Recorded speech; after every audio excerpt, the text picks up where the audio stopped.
Hello everyone, कैसे हैं आप सभी। तो आज हम बात करने वाले हैं आरआरबी पीओ क्लर्क के लिए कौन सी टेस्ट सीरीज बेस्ट रहेगी। हम आज सारे टेस्ट सीरीज से रिलेटेड जो भी डाउट्स हैं आपके, मैं इंश्योर करता हूं आपको कि वो सारे डाउट्स आपके इस वीडियो में क्लियर हो जाएंगे। सबसे पहले तो यार, मार्केट पे चाहे कोई भी टेस्ट सीरीज हो, कोई भी टेस्ट सीरीज बुरी नहीं है। सब कुछ इस बात पर डिपेंड करता है कि आप प्रिपरेशन की जर्नी में कहाँ पे स्टैंड करते हो। देखो, किसी को कोई क्वेश्चन बहुत ईजी लगता है और किसी को कोई क्वेश्चन बहुत टफ लगता है। वो इसी बात पर डिपेंड करता है कि सामने वाले ने कितनी प्रैक्टिस की हुई है। ये बिल्कुल वैसा है यार कि आपने कुछ सीखा हुआ है, मतलब लाइक आपको कार चलाते आती है। अब अगर मैं आपको कहूँ कि भाई आप ट्रेन चला दो, तो थोड़ा आपके लिए टफ जाएगा ना कि भाई मैं कैसे ट्रेन चला दूंगा यार। लेकिन वहीं पे एक साइकिल चलाने वाले बंदे को बोलूँ भाई आप कार चला दो, तो वो बोलेगा भाई मुझसे साइकिल तो ठीक से हो नहीं रही है। ये भी बिल्कुल वैसा ही है कि आपने किस लेवल के क्वेश्चन प्रैक्टिस कर रखे हैं। टेस्ट सीरीज भी बिल्कुल वैसी ही है।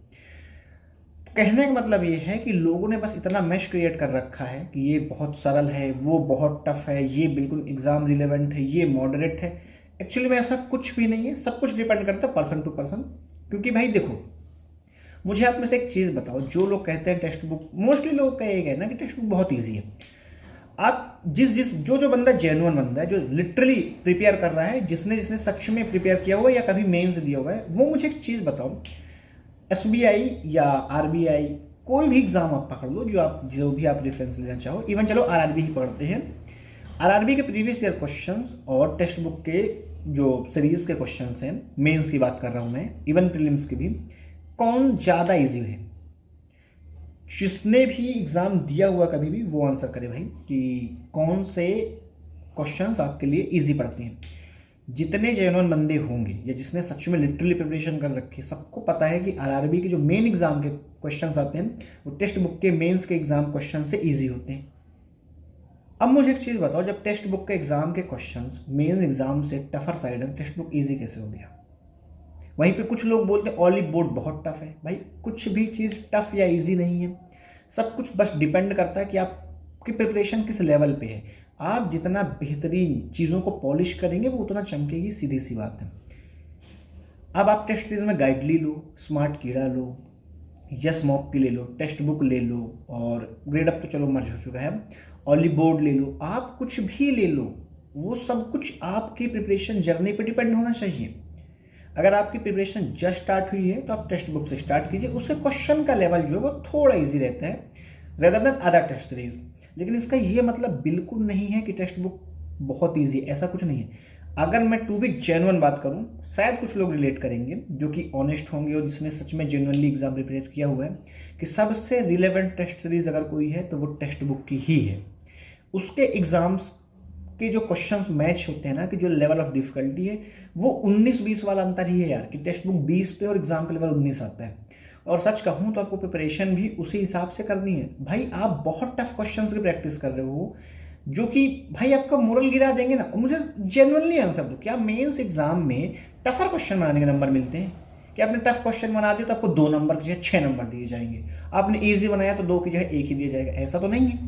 क्वेश्चन पिकिंग ही आपका मेंस है, और आप ऑब्वियस है मेंस में वो क्वेश्चन पिक करते हैं जो ईजी हो। कौन है भाई जो टफ क्वेश्चन चुन चुन के पिक करता है कि मैं टफ क्वेश्चन पिक कर रहा हूं? तो जब आपको पता है कि आप टफ क्वेश्चन ऑलरेडी स्किप करने वाले हो, तो भाई टफर क्वेश्चन की प्रैक्टिस, आप कॉन्सेप्ट क्लियर करते टाइम टफर क्वेश्चन की प्रैक्टिस कीजिए। जरूरी है, नेसेसिटी है वो आपकी, ताकि मान लो एग्जाम आपके शिफ्ट का बहुत वर्स्ट कंडीशन में आया कि सबसे टफर शिफ्ट आप ही की थी, तो आप उसके लिए प्रिपेयर रहें। लेकिन इसका यह मतलब नहीं है कि आप किसी टेस्ट सीरीज को अच्छा बुरा कह के चीज़ों खराब कर दें। यार समझो, कोई भी चीज़ अच्छी या बुरी नहीं होती, बस सही होती है। आप जो चीज़ कर रहे हो वो सही होनी चाहिए। अच्छी बुरी कुछ भी नहीं होता है। कुछ लोग ऑलिव बोर्ड कंपेयर करते हैं टेक्स्ट बुक से। ऑब्वियस भाई ऑलिव बोर्ड के क्वेश्चन टफर साइड में, और एक्चुअल में क्वेश्चन नहीं टफर साइड में होते हैं भाई। बस उन क्वेश्चन में एक की जगह 2 या 3 वेरिएबल्स हैं, और टेक्स्ट बुक में 1 या 2 ही वेरिएबल है, या इवन टेक्स्ट बुक के क्वेश्चन डायरेक्ट है।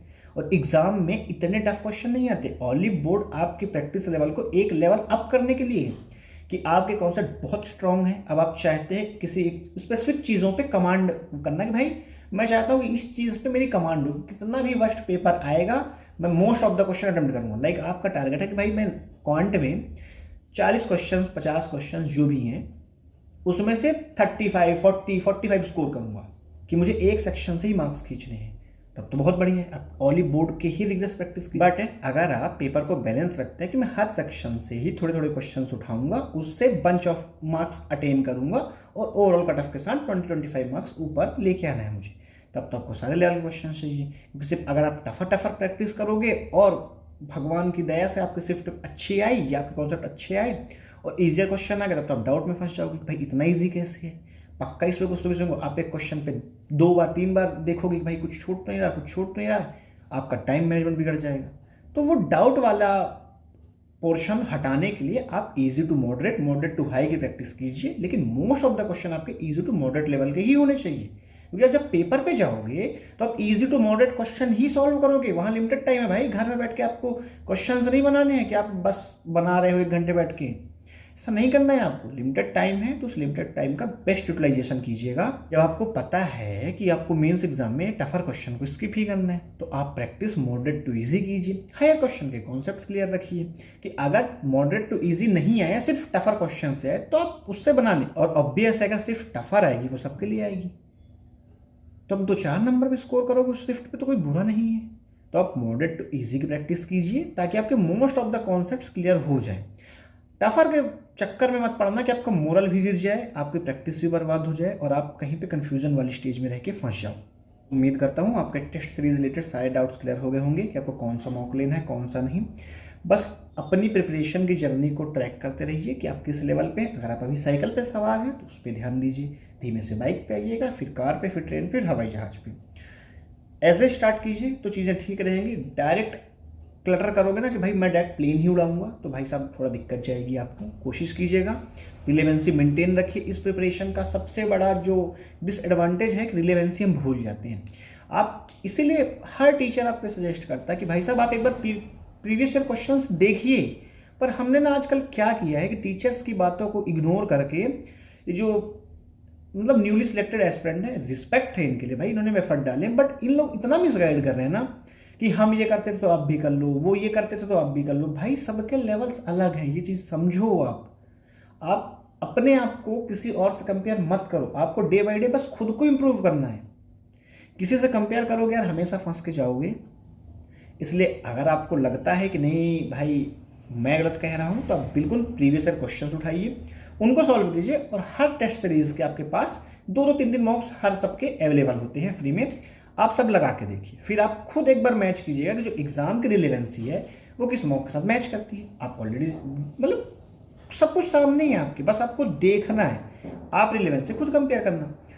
तो उम्मीद है आपको सारे डाउट्स क्लियर हो गए होंगे। फिर भी अगर कुछ रह गया हो या मैंने कुछ गलत बता दिया हो तो भाई माफ़ करना, और अगर कुछ रह गया हो तो मुझे कमेंट में रेक्टिफाई कर देना। तो ठीक है, फिर आज के लिए इस वीडियो को इतना रखते हैं, फिर मिलेंगे किसी और दिन किसी और वीडियो के साथ।